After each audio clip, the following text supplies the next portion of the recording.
Tağın yaڭadan başlıyoruz mu preview'ler? Ama biz olarını düşünmedik mi? Hayırlı günler. Biz bugün tekeleri aşıyız. Emin realni şeyinin fonda. O berengi hem soy itinden pişirilgen. Şunaqta biz Toqay'ın matrицасы турында сөйлешуге жиылдық. Biz, получается, тотарны максималь рәвештә коверкаем. Тәкәсе чын иттән түгел, Тукайын эзотерикага кертәләр. Şey için Magiye Bergamotto деген.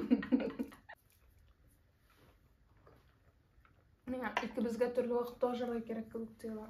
Тукай 26 апрель көне туган безнең календарь буенча. Матрица системасында 22 аркан барлыгы, 22 энергия. Һәм без 22дән узгач яңадан бу ике санны кушырга тиеш. У 22 иченә сыйсын өчен. Һәм 2-гә алтыны кушкач безнең 8 килеп чыга. 8-нче энергия. Ның иясе буларак мин синнән сорыйм, нәрсәләр хас 8-нче энергияга? Нинди була 8-нче энергиялы кеше? В целом, 8-нче энергия ул ничек була справедливость? Гаделлек. Гаделлек. Бик гаделлеккә ышанучы кеше. Ул кешегә барлык җирдә дә гаделлек булуы кирәк. Ягъни табигатьтә безнең корылган бит инде бар байлар, бар ярлылар, кемнәрдер әйе. 8-нче энергиялар аны кабул итә алмый. Һәм хәтта 8-нче энергиялы кешеләргә Аллаһка ышану бик авыр. Чөнки алар менә нигә бар ярлылар, нигә бар байлар, ник ул Алла аларны бөтен кешендә бер төрле итеп ясый алмый. Нигә Тукай тугайчык шундый кайгыларга дучар булган? Нигә ул? Әйе, ник менә белә балаларның Ул бит бернинди начарлык эшләмәгән. Һәм 8ләр аны чыннан да аңламый. Әгәр дә алар менә бу эзотерикага кирип китеп, табигать законнарын өйрәнә башламасалар, һәм аларга бик авыр бу дөньяда яшәргә, чөнки гаделлек кеше кабул итә торган форматта ул нереаль. Реаль түгел. Шуны әйтергә кирәк. 8-нче аркан, 8-нче энергия, ул, менә арканнар матрицада 22 аркан, һәрберсе тародагы өлкән арканнар белән туры килеп бара. Андагы тародагы архетиплар белән дип әйтик. Анда төрле архетиплар бар. Мифологиядә һәм гомумән кешелек тарихында һәркемгә аңлашыла торган архетиплар интуитивно аңлашыла торган. Һәм 8нең исеме ул гаделлек. Ул гаделлек эзләүче, гаделлеккә омтылучы. Минем тирәдә 8-нче арканнар бик күп һәм әйтергә кирәк, алар шундый кешеләр, алар өчен бар ак-кара, бар әйбәт начар һәм шундый нәрсә, аларга тоела, алар беләләр чынлыкта ничек булырга тиеш икәнен. Һәм әгәр алай бармаса, ул аларга ошамый. Алар кешеләрне төзәтәсе килә, аларның ничектер бераз ошаган 5-нче арканга һәм укытучыга, менә ничектер ул үз фикерен әйтергә тели, нәрсәдер дөрес түгел итеп күрсә, нәрсәдер аңа ошамаса, нәрсәне төзәтеп була, менә шулай итеп күрсәтергә тели. Һәм Тукайда без күрәбез аны шигырьләрендә, ул, менә иң беренче шигырьләреннән югалсак, 1905-6 елда язылган. Ул анда яза, шундый фонда. Анда яза җәмгыятьнең килешсез яклары турында. Ул шундый иҗтимагый, сәяси шигырьләр инде күбесенчә, һәм ул Тукай ул бик тугры үзенең милләтенә һәм аның өчен җан атып тора. Һәм миңа калса бу тоже 8гә күпмедер бәйле. Ярар, анысы турында соңрак сөйләшәбез. Әмма беренчедән ул күрсәтә кимчелекләрне, икенчедән ничек төзәтеп була, нәрсә төзәтергә була. Һәм ул шул ук вакытта ул каяндыр өстән әйтә шикелле моны, или каяндыр иштән әйтә шикелле. Ул үзе басмый, алга, әйдәгез, мин алга басам, сез минем арттан барыгыз, мин сезгә юлны күрсәтәм дип әйтми, ул просто әйтә. Менә шушындый юл, менә шушындый хаталар. Сез менә булай эшләсәгез, дөрес була, яхшырак була. Менә шушы яхшы юл, әйдәгез шуннан барабыз. Ә менә бу начар юл, син менә шулай начар эшлисең. Анда барма. Бу сигезнең тискәре ягында булып санала, чөнки ул реально күрә шулай ак-кара итеп кенә тормышны, аның күз аллауына бик авыр кабул итәргә, ниндидер проблемалардан чыгуның төрле юллары булуын, ягъни хәзерге вакытта булган проблемаларның чын дәрәҗәсендә гадел булуын. Ягъни, то есть, мен, конечно, аңлыйм, мин әйткән сүзләрне беркем дә кабул итә алмаячаклар, ләкин безнең Россиядә Безнең бит 8. Ну, мин аны, потому что сигезнең ул уңай якка күчә, эзотерика белән бераз кызыксынып, табигатьтәге Карма белән күбрәк карма. Ник мин карма җирендә хәзер яшим, кайныйм, чөнки минем уртада 8. Шуңа карма күбрәк миңа якынрак матрицага карый. Чөнки кармада гаделлек табып була. Чөнки карма ул гаделлек турында. Һәм кармада хәтта сугышлар да гадел. Иле бу турыда түгел. Менә шуны әйтмәкче идем. То есть аны кабул итә алмаячаклар 8 булган, особенно кешеләр алар тискәре якта булса, һәм тем более 8лектән бик ерак булган кешеләр. Әйтик әле, бу алар гадел глобальны. Чөнки безгә ниндидер сабаклар үтәргә кирәк, һәм ул безнең ниндидер гөнаһларыбыз өчен инде. Әмма шул ук вакытта бер кемдә үтерергә һәм башка кешегә, башка тереклеккә зыян китерергә тиеш түгел. Чөнки карма буенча ул аның гөнаһы зурая һәм аңа тагын да зуррак кайгы бәла белән китереп бәрәчәк. Вот. Карма ул яхшылык ярату һәм башкаларга яхшылык эшләү турында. Һәм обижать итмәү, ни үзеңне, ни башка кешеләрне. Бар бит шундый кешеләр яратмый торган, ашаганда сөйләшкәнне. Ну вот, соры кортларга дигән шигырь безгә шактый мәгълүм инде. Просто бер-ике ел. Аристократ соры кортлар, калын корсак, кичек башлар, ашыйлар соң бирән булган кешеләр. Ну гаҗәп, ай-ай. Ашар безне дә бу корсак, басар тиз без булай торсак. Әй, я корсак, җиһанны капладың, вай. Хәзерге хәле безгә карата дигән. Сүземә карагыз, юллар ачармын. Үземә бакмагыз, үземне ачармын. 8. Чисто 8. Карма әҗәте. Һәр кешенең матрицасында бар карма әҗәте дигән позиция. Ул позиция кешегә элеккеге тормышында кайсы сферада иң күп проблемалары булганын күрсәтә. Ягъни ниндидер сферада ул кеше прям вообще налажал. Да, прям налажал.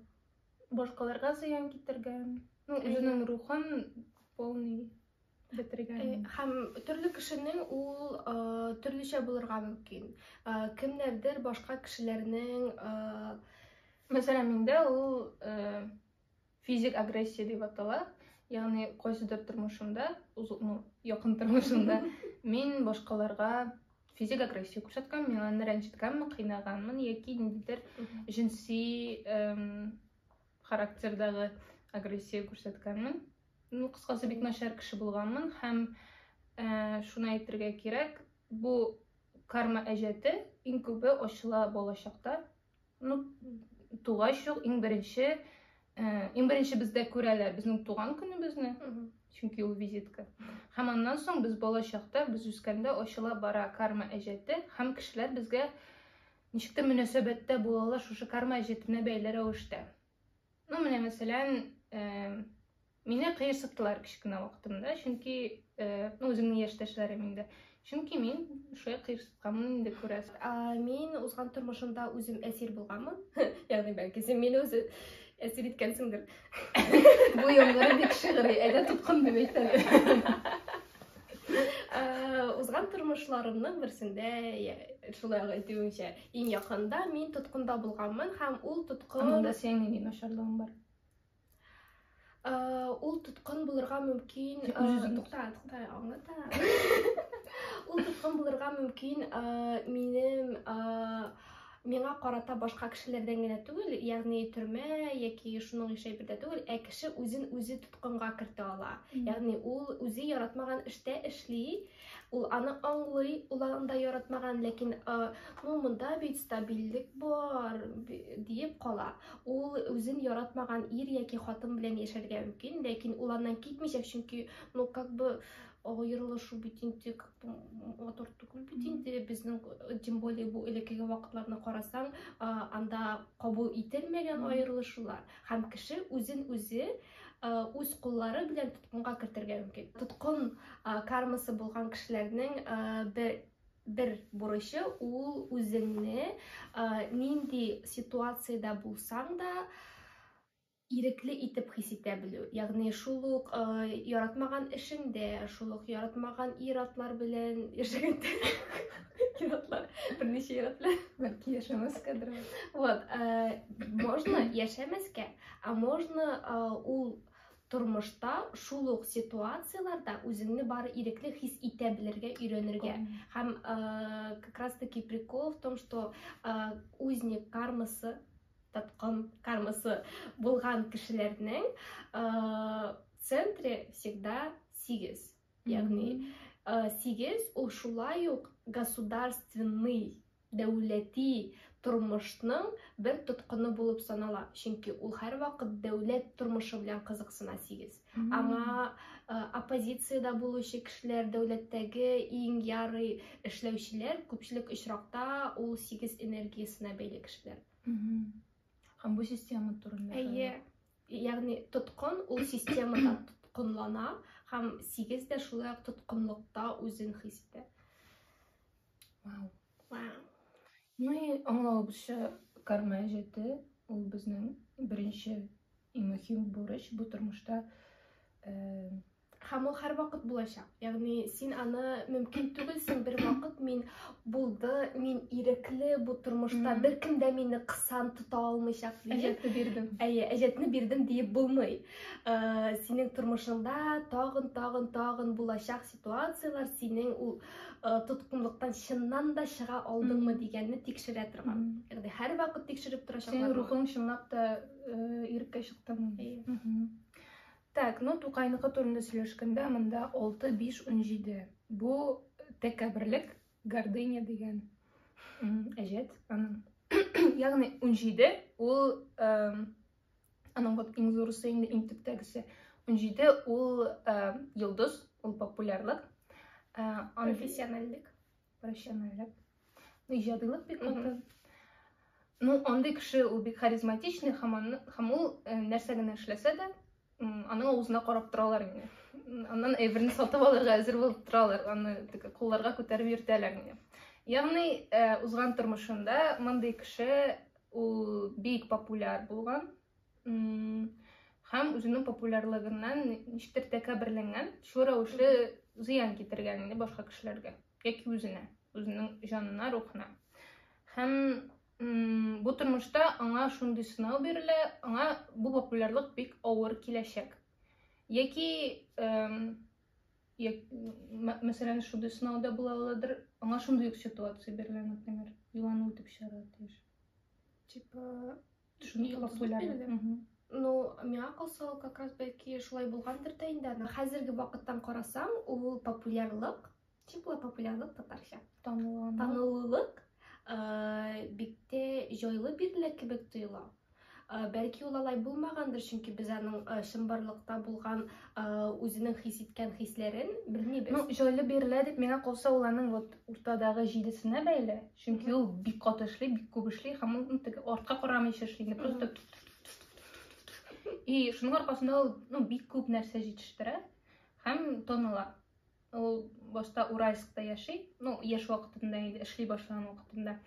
Һәм уже шул вакытта ул Казанда таныла, һәм башка Оренбургтан да, Астраханда, бүтән җиргә аның тавышы, аның исеме килеп җитә инде.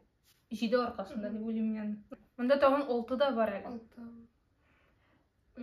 Мәхәббәт, җитеп бетмәү, ярату. Әйе. Һәр вакытта яратуга мохтаҗлык, кешеләрдән игътибар теләү. 6 кармасында булган кешеләргә игътибарны алу аеруча бик авыр. Чөнки ул кармада. Кармада булганда аңа әле именно позитив игътибар кирәктер. Теге Ну да, кемгә позитив игътибар? Юк, менә белүемчә, 6лар, алар плюста булсалар, аларга барыбер игътибар позитивмы, негативмы, просто булсын. Окей. Миңа калса 6 позитивта булсаңа негатив игътибар бирмәсләр дә. Кем белә? Ну это как хейт, типа, Син популяр популяр булсаң да. Ну да, ладно. Ну вот, хәзер сөйлибез 17 турында. 17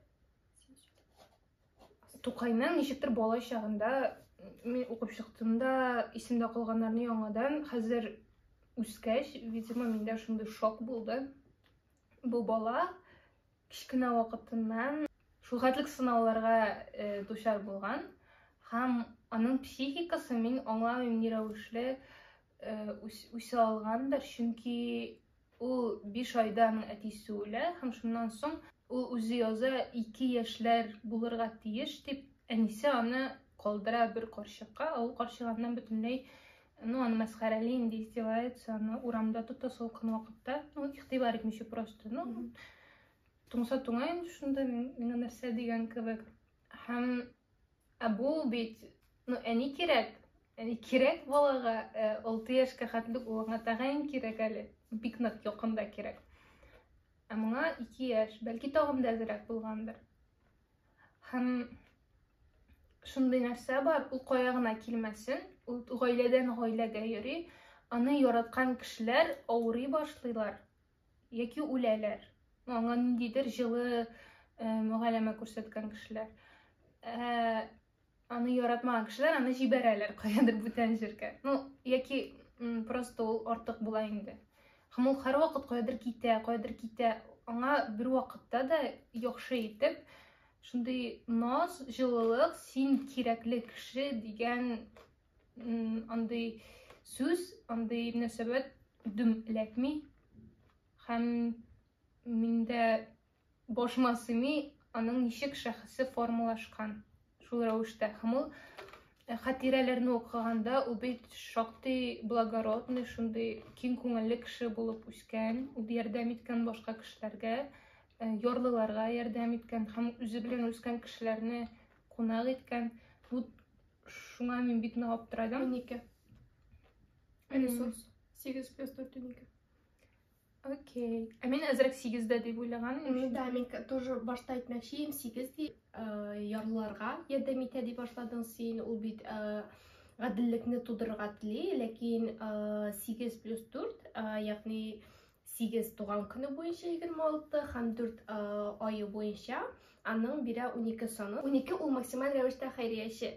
Ул иң наив кешеләрнең берсе булып санала. Аңа ни кадәр генә аркасына пычак белән кадамаслар да, ул бары аны дип тормышын дәвам итәргә мөмкин. Ләкин бу әгәр дә ул плюста булса, минус ягында ул киресенчә үзенә жалостька батырга мөмкин. Мин бит сиңа шундый яхшылык эшләдем, син кайда синең рәхмәтең дип эштән уйларга мөмкин. Миңа калса Тукайда ул плюста булган, кстати. Уларның ресурс зонасында еш. Анда извините, бар шундый талантлы кешеләр, мәсәлән, мин ресурс зонасының бөтенесе минуска чыгара алам. Миңа калса Тукайның рухы бик көчле булган, чөнки монда без күргән арканнарның күбесе аны плюста. Реально мондый тормыш белән шундый нормаль кеше булып калу бик авыр. Һәм 17 турында бераз тагын әйтеп китәсе килә, но менә узган тормышында ул димәк шундый бик кирәкле кеше булган инде һәм башкаларның киресенчә рухын күтәрә торган, бәлки, но менә кирәкле булган инде ул, тем более 17 һәм 6 менә аңа карап, просто ни кебек Юсуф бар бит, Кыйса Юсуфта ул ачлык бөтен дөньяда, ул чыга балконга, битеннән пәрдәсен ала, кешеләр аңа карыйлар һәм аларның тамаклары туя. Һәм тагын бер ай алар ашамыйча йөри алалар. Ну вот 17 белән 6 примерно шундый кеше инде. Кешеләр аңа мохтаҗ, вот алар кирәк, алар аңа карыйлар һәм алар просто туйыналар. Яки алар аңа кочаклыйлар һәм алар туйыналар. Менә примерно шундый булган ул. Ә хәзер менә монсында ул таба алмый шул, менә мин кирәк дигән тойгыны.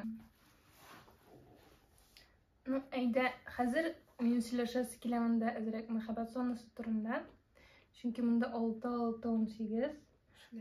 6 үзе тарода как раз сөяркәләр, любовники картасы. Һәм ул шундый, ну, ярату турында, ул мәхәббәт картасы. 6-нчы энергия ул әйтә матурлыкка тулу, гомумән матур булу, тактильлек турында һәм аралашучанлык турында. Ну, кешеләр кирәк. Һәм мондый очракта 6-нчы энергиялы кешегә генә түгел, 6-нчы энергиялы кешеләр дә башка кешеләргә кирәк. Чөнки башка кешеләр бик нык тоялар. Гомумән бу дөньяга бик кирәк ярату, һәм ул күп кешедә очрый. Һәм ул күп кешенең ярату өлкәсендә очрый, һәм эш өлкәсендә очрый, финанслар өлкәсендә. Чөнки бу дөньяга бик кирәк үз эшен яратып эшли торган кешеләр һәм башка кешеләрне ярата торган кешеләр. В общем, ярату вообще кирәк. Безнең Резида белән бер теория бар иде. Мин истә түгел, аны Резида әйткән бугай. Нигә хәзерге вакытта 6 иң еш очрый торган арканнарның берсе булып санала матрицада? Чөнки бары игътибар итсәң, кайсыдыр энергиялар еш очрый. Аны мин ашыйм да ашыйм, син ашыйсың. Без шундый шыганбыз, теге кичкенә Тукай бар бит, анда картина, шундый зур күзләр белән бәрәңге ошау. Реально бәрәңге, просто бераз гына переработанный. Вот. Иң еш очрый торган арканнарның берсе булып санала ул 6. Менә бу мәхәббәткә, яратуга мохтаҗлык һәм былай тарихка карасаң, анда һәр вакыт сугышлар булган. Һәр вакыт ниндидер ачлыклар һәм бу тормышта андый гаиләләрдә бик авыр балага игътибарыңны биреп, аны чыннан да мәхәббәттә, яратуда үстерүе. Особенно әгәр дә синең 12-18 балаң бар икән, попробуй син аларның һәрберсенә бер үк дәрәҗәдә мәхәббәтеңне биреп карарга. Ну, ул булса да. Даже 2 булса уже авыр. Сугыша башлыйлар. Көнле идем. Әлмәдә, синмәдә. Вот, һәм шуның өчен ул иң еш очрый торган арканнарның берсе булып санала. Чөнки тарих буенча кайчан гына карама, анда мәхәббәт бик авыр. Хәзерге вакытта гына кешеләр улар берникадәр осознанностька кереп, гаиләләр, ну да, конечно, бик аз хәзер бала тудыручылар, ләкин алар арасында баласын мәхәббәттә үстерүчеләр күбәя башлады. И бәлки шулайтыр әкренләп 6 әзәя башлар. Әлбәттә, мондый балачактан соң аның куркулары һәм шикләре җитәрлек була инде. Ярату планында һәм без күрәбез хатирәләр буенча. Ул гашык була. Ул карый кызларга, ул соклана. Әмма шул ук вакытта ул хәтта үзенең иң сөйгән кызы белән дә бергә булмый, ул аңа таба адымнар ясамый, ул просто как будто читтән генә сөя аны.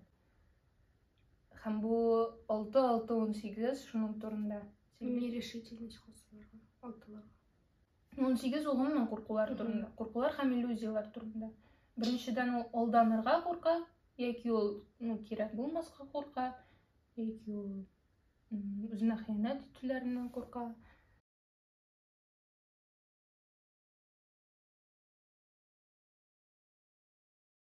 Һәм шулай ук 6ның бер үзенчәлеге ул сайлый белмәүлек. Чөнки аларга бик авыр сайлауларны ясарга һәм тормыш аларны һәр вакыт сайлау алдында куя. Һәм ул сайлау күпчелек очракта шундый үзенчәлеккә хас. Ул йөрәгең белән чынлап теләгән әйберең арасыннан һәм логика белән синең тормышың өчен бик файдалы һәм әйбәтрәк булган арасыннан. Һәр вакыт шулар арасыннан сайларга кирәк булачак. Шуңа бер дәлилләү бар. Ну, миңа калса, ул вообще үзенә рөхсәт бирмәгән. ниндидер мөнәсәбәтләргә керергә, хатын-кызлар белән бөтенләй. Аның Усылаган ялгыз булырга. ну ие, аның тирәсендә ираклар бик күп булган. Һәм ул бер хатирәдә әйтә, нигә син гүзәл затлы, прекрасный пол белән берничек тә тәэсир итешмисең дип сорый. Һәм Тукай әйтә, ялган, бер дә прекрасный түгел, миңа ираклар күбрәк ошый ди. Ну бу, ираклар аңа күбрәк ошый җинси мәгънәдә түгел инде. Ул күп тапкыр яза үзенең шигырьләрендә хатын-кызлар надан.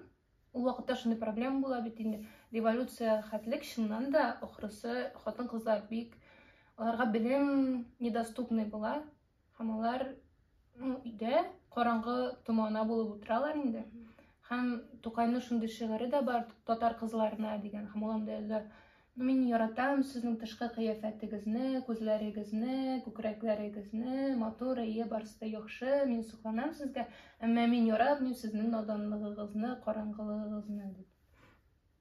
Вот, менә монда бит өстә 4 һәм 7. 4 саны бар аның. 4 иратлар. Иратлар һәм 7 дә иратлар. 8 дә иратлар тирәсенә күбрәк якын. Һәм шулай кармасында булган 5 дә иратларга якынрак. Менә 4 ул чисто иратлар саны инде.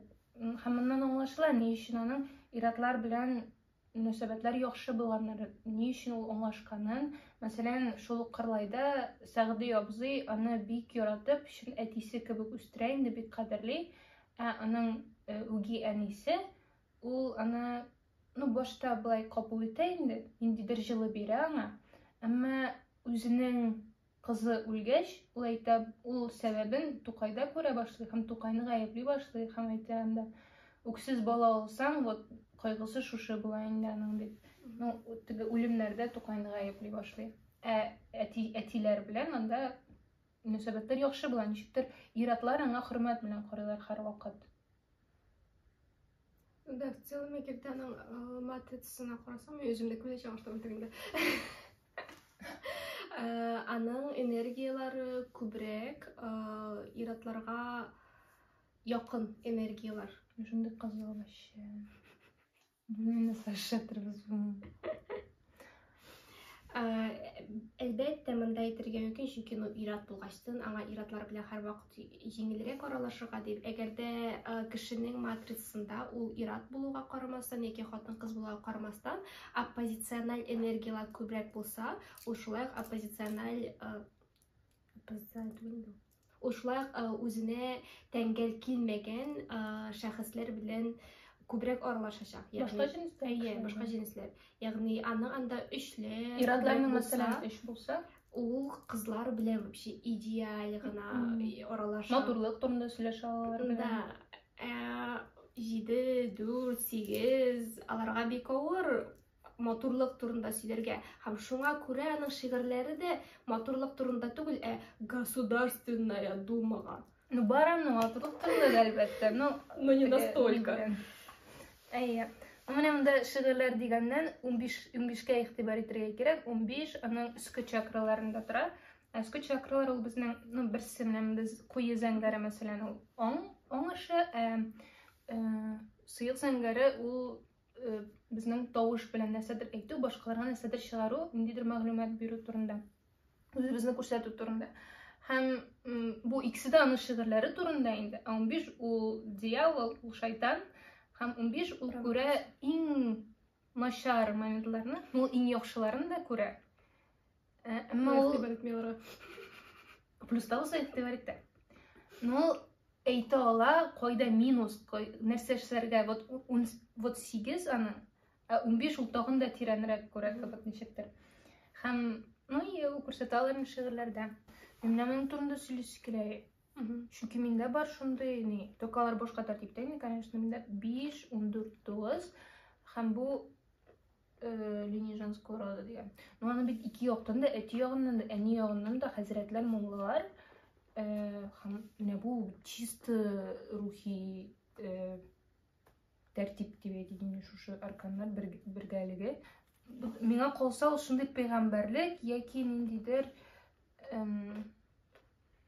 пәйгамбәрлек вәгазьчелек турында. Һәм ул чагылдыра Тукайның бик аскетик рухлы булуын, аны кирәкмәгән нәрсәләрне үзе өчен сатып алмавын, бик шундый минималист булуын инде ул яктан. Бик әз генә нәрсәдән дә канәгать булуын үз тормышында, үзенең көнкүрешендә. Бик әз җиһазлардан файдалануын, бик әз киемнәре булуын шул. 9 һәм 14 шуның турында сөйли. 14 ул чама хисе, 9 гомумән аскеза турында инде. Мөмкин әйтеп китергә аның анахатасы турында. Матрица ашагына түгел, гомумән анахата ул йөрәк, ярату чакрасы һәм әгәр дә кешенең ниндидер зоналарында авырулары бар икән, мөмкин аларны карарга чакралар буенча, ягъни баш, күкрәк, горлы, тамак, шулар аша карарга мөмкин. Әгәр дә синең һәр вакыт тамагың авырта икән, ягъни бу синең вишутка чакраң белән ниндидер проблемалар барлыгын аңлата. Белүебезчә, Тукай туберкулездан үлә һәм бу аның үпкә авыруы белән үлүен аңлата. Үпкә ул безнең анахата чакрасына карый. Бу мәхәббәт, ярату, тормышка ачыклык чакрасы һәм аның тормышын карасак, мөмкин күрергә аның тормышында ул мәхәббәт юк. Аңа җитми ул игътибарлык, аңа җитми мәхәббәт һәм аңа карата мәхәббәт булмаганлыктан ул белми ул мәхәббәтне башкаларга ничек күрсәтергә. Шулай син сөйләдең менә прекрасный пол карата аның карашын. Гомумән мәхәббәт белән максималь рәвештә тәңгәл килешмәү булган аның тормышында. Анда гына булмый аның карашы. Ул әгәр ул гашык булса, ул просто якын килми. Чөнки ул курка. Даже гашык булгачтын да килә белми. Һәм бу, кстати, 18 аның анахатасында да курку. Бәлки аның бер бурычы булып булгандыр, ул чын рәвешендә ярата белеп, яратырга өйрәнеп, ул ярату хисенне башкаларга аңлатырга өйрәнергә. Чөнки аның ул рухи, творческий кеше булса да, аның шигырьләре күбрәк сигезле. Ни алар публицистик кебек. Ул хәтта шундый творческий зонада да игътибарын бирә мәхәббәткә түгел, ниндидер бик глобаль, бик кирәкле дәүләти әйберләргә. Һәм 7. Бу аның тора үзәк зонасында. Үзәк зонасы аңлатып бирә кеше чынбарлыкта нинди булуын, аңа эчендә тирәндә һәм аңа ничек тормышында яшәүе уңайлырак булачак. Типа характер. Да. Типа характер. Һәр вакыт җиделе булган кешеләргә тормышында бер җирдә генә стабиль тору аңа бик авыр. Аңа һәр вакыт күченеп китергә кирәк. Тегендә монда бер өйдән икенче өйгә, бер илдән икенче илгә, аларга бер җирдә генә яшәүе бик авыр. Һәм бу очракта Тукайны карасак, ул теләсә дә, теләмәсә дә, аның тормышы аны алып килә шундый тормышка. Ул стабиль рәвештә бер җирдә генә бер кайчанда яшәмәгән дисәң дә була. Ул һәр вакыт күчмә тормышта яшәгән булган. Һәм бу җиделәрнең основ булып тора. Җиделәргә һәр вакыт күчеп йөрергә кирәк. Бу читтән караганда, аны жәлләргә без мөмкин, һәр вакыт күчеп йөргән дип, ләкин баксаң, ул аңа бары кирәк булган. Ягъни ул бер җирдә генә торса, аңа авыр булыр барыбер. Аңа һәр вакыт күченү кирәк булган. 7 ул үз янында кешеләрне җыя белү. Аларга бик җайлы үз тирәсендә кешеләрне күп итеп җыеп, аларны ничектер бер коллективка әйләндерергә, алар белән ниндидер эшләр эшләүе һәм аның 40 яшькә кадәр булган бурычларның берсе булып та, шулай 7 аңа 40 яшенә кадәр үк кирәк булган, шулай үз тормышында кешеләрне бергә җыеп, алар белән нәрсәдер эшләү, алар арасында лидер булу һәм бик кирәкле әйбер аңларга җидедә ул ниндидер просто добиться, чтобы добиться дигән цельләр булырга тиеш түгел. Ул духовный, ниндидер рухига туры килергә мөмкин. Мәсәлән, ялгышмасам, Тукай ул татар телен үстерергә тели. Аның бар максатлары. Әйе, һәм ул аның өчен тырышкан. Бу аның бурычын эшләргә тырышуында бер адымы. Аның шундай изге ние бар. Беренчедән сатираны, татар сатирасын ул бик арттырырга тели. Һәм икенчесе ул татар фольклорын, татар мифларын чыгару, үстерү һәм балаларга иҗат итү. Ул аларның бөтенесен эшли.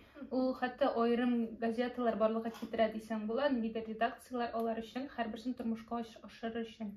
Менә җиде ул нык шундый пробивной энергия, ул сугышчы, воин һәм ул максат, һәм шул максатка бара, һәм Тукайда ул күренә, Уральскта җаекта вакытта ул эшли башлый редакцияларда, һәм ул шунда ук аңлый үзенең максатларын. Ул шунда ук сатира буенча нәрсәдә эшли башлый. Казанга килгәч ул уже прям ныклап тотына, балалар өчен дә. Һәм ул бик күп редакцияларда катнаша, һәм аларны башлап җибәрәдә шулай ук катнаша. Һәм күренә аның лидер икәнен чыннан да бик шундай. Монда реально позитив яктан ачылган җидесе. Шул ана хаты калган инде. Ана хат алты прям эшләргә кирәк булган. Миңа калса ул әҗәтен шулай ук биргән. Менә бу 5 белән 17-не карасак, чөнки явны тәкәббер түгел иде һәм мин үзем күрдем, ул тәкәббер түгел иде. Хатирәләргә караганда ул тәкәббер түгел. Ул киресенчә ул көчле рухлы. Ул реально көчле рухлы. Ул көчле җанлы һәм ул көчле үзенең эшендә. Мощный кеше булган. Кечкенә генә булуына карамастан бу инде физиктән белән бик көчле рухлы. Мощно. Шәп. Без киттек ашап бетердек. Бу безнең икенче видео иде. Әгәр беренчесен карамаган булсагыз, карамагыз. Без аннан бик канәгать калмадык. Мөмкин Тукай турында икенче подкаст яздыру. Чөнки белүебезчә Тукайның 2 туган көне бар булып санала. Ул хәзерге вакыттагы календарь буенча без нәкъ шунысын карадык һәм аның чын рәвештә ул туган вакыттагы кулланылган календарь буенча, иске стильдәге календарь буенча 14 апрельдә туган булып санала һәм матрица буенча карасаң, бу 2 матрицаның икесендә карарга кирәк. Кеше турында турак, икесе дә тәэсир итәчәк, икесе дә карарга кирәк. Һәм әгәр дә бик кызык булса, мөмкин аның ансында карарга һәм сөйләп китергә. Тукайны карап утырганда мин аңладым, Фатиха Мирханны карарга кирәк дип, чөнки аның матрицасы, ул туган 1 январь 1-2, аны карарга кирәк 100%. Башта без уйлаган идек карарга бүгенге көндәге кешеләрне, бүгенге шәхесләрне татар дөньясындагы без бөтенебез белә торган, бездән бик үк өлкән булмаган. Ниндидер җырчыларны, музыкантларны, бәлки шагыйрьләрне, язучыларны. Такталар бездән өлкән. Күпкә түгел инде. Так что мөмкин комментарийларга языгыз. Кемнең разборын карыйсыз килә сезнең? Кошмар. Һәм нинди ашау белән. Кстати, тәкә бик тәмле иде, әмма суыны бетте инде. Киңәш итәм соя ите белән. Һәм анда кызык әйбер. Никтер анда кайвакыт как будто суган бар. Хотя мин суган салмадым. Даже специяларны укып чыктым, чтобы анда суган белән суган сизелми. Может, соя итен нәшәт.